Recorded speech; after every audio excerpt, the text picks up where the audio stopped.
नाज़रीन, मैं हूँ बिस्मिल्लाह आफ्ताब आलम और जो सिलसिला चल रहा था उसी में आगे बात करते हैं। आज ग़ुलाम हमदानी पे बात करेंगे और जो प्रैक्टिस की जो वीडियो में लेकर के आता था उसको 4-5 दिन के लिए मैंने रोक दिया है। और मैं सोच रहा हूँ कि जो ऐसे टॉपिक हैं जिनसे सवाल बनते हैं और मवाद उनका मिलना मुश्किल है किताबों में, उन टॉपिकों पे बात कर ली जाए। जब सिलेबस अपना पूरा हो जाएगा उसके बाद फिर सीरीज़ चलने लगेगी ऑब्जेक्टिव की। बहरहाल 4-5 दिन के लिए मैंने उसको रोका है। दूसरी चीज़ ये है कि इससे पहले कि अगर वीडियो नहीं देखे तो आप प्लेलिस्ट में जाइएगा और माई क्वेश्चन की जो प्लेलिस्ट है उसको ज़रूर देखिएगा। उसमें ऐसे टॉपिक मिलेंगे जिनसे सवाल बनते हैं लेकिन आपके पास उनकी मालूमात बहुत कम होती है।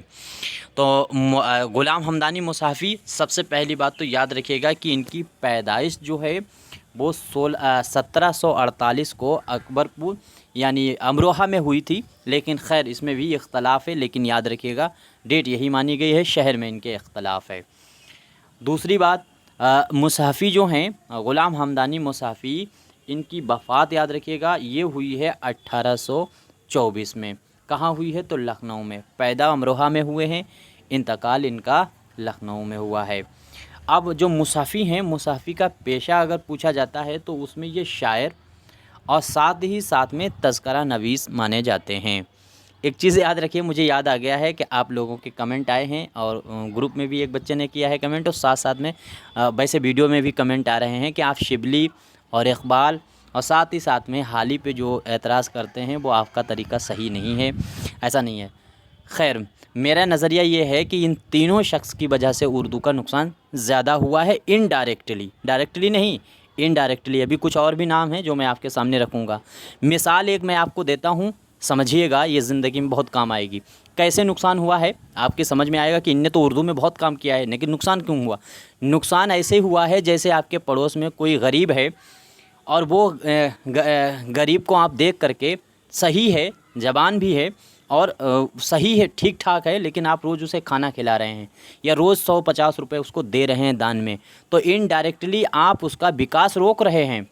आप उसके जो पैसा पैदा करने की उसके अंदर जो कोशिश होनी चाहिए थी उसको आप रोक रहे हैं, क्योंकि आप जब मुहैया करा रहे हैं हर चीज़ फ्री में दे रहे हैं तो वो नहीं करेगा, वो ऑटोमेटिक ही मेहनत नहीं करेगा और वो इस तरह से निकम्मा हो जाएगा। बस इसी तरह से समझ लीजिए उर्दू की जितनी ज़्यादा इन्होंने भलाई सोची बस उतना ही आज उर्दू मुसीबत में पड़ी है, क्योंकि हर जगह इन्होंने झंडा उठाया कि मुसलमानों ने ही उर्दू बनाई है, मुसलमानों ने ही सब कुछ किया है, मुसलमानों ने ही उर्दू की है। इसीलिए लोगों ने मुस्लिम के चक्कर में ये ज़बान मुस्लिमों से जोड़ करके इसको पढ़ना लिखना छोड़ दिया।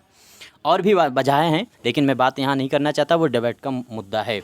आगे देखिए आप, फ़िलहाल उर्दू ज़बान जो है, उर्दू और फ़ारसी जो है उसके शायर हैं ये हमदानी मुसाफ़ी।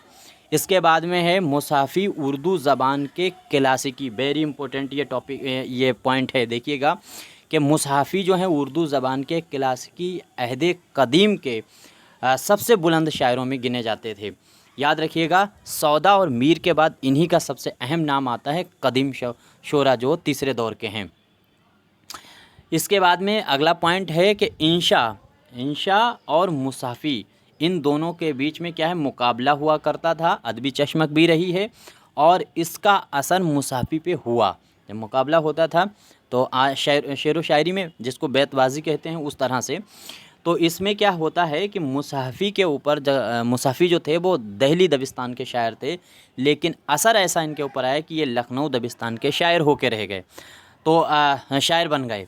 तो इनके ऊपर लखनऊ दबिस्तान और दहली दबिस्तान दोनों का असर है और इसी वजह से मुसाफ़ी को लखनऊ दबिस्तान और दहली दबिस्तान दोनों का शायर माना जाता है। ये बात भी आपको याद रखनी है। पूछा भी जा सकता है वो कौन सा शायर है जो दोनों दबिस्तान में माना जाता है, तो आपको नाम होगा मुसाफ़ी। और अगर आप एक और सवाल इसी तरह से पूछा जाता है कि रामपुर दबिस्तान और दबिस्तान दहली का शायर कौन माना जाता है, तो आपका आंसर देंगे दाग दहलवी।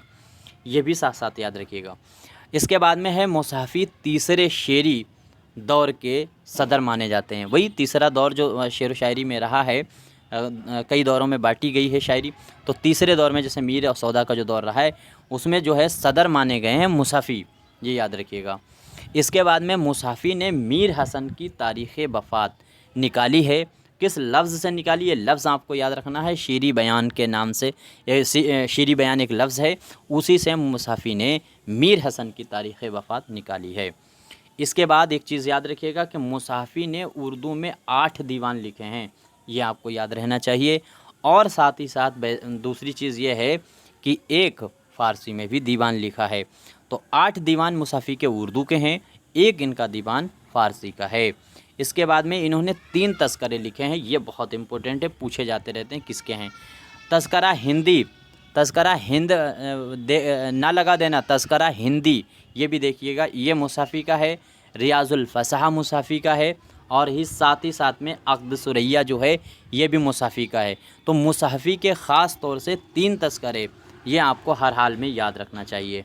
अब मुसाफ़ी के कुछ शेर जो हैं पिछली बार पूछे जा चुके हैं, तो ये देख लीजिए। जमुना में कल नहाकर जब उसने बाल बांधे, जमुना में कल नहाकर जब उसने बाल बांधे, हमने भी अपने जी में क्या क्या ख़याल बांधे। इसमें तस्बीह पूछी गई थी, इसमें सनत पूछी गई थी, कौन सी सनत है? देखें आप में से कौन बताएगा, बताइएगा, देखें कौन बताता है। अगला भी शेर देखिए। वो जो मिलता नहीं हम उसकी गली में दिल को, वो जो मिलता नहीं हम उसकी गली में दिल को, दरो दीवार से बहला के चले आते हैं।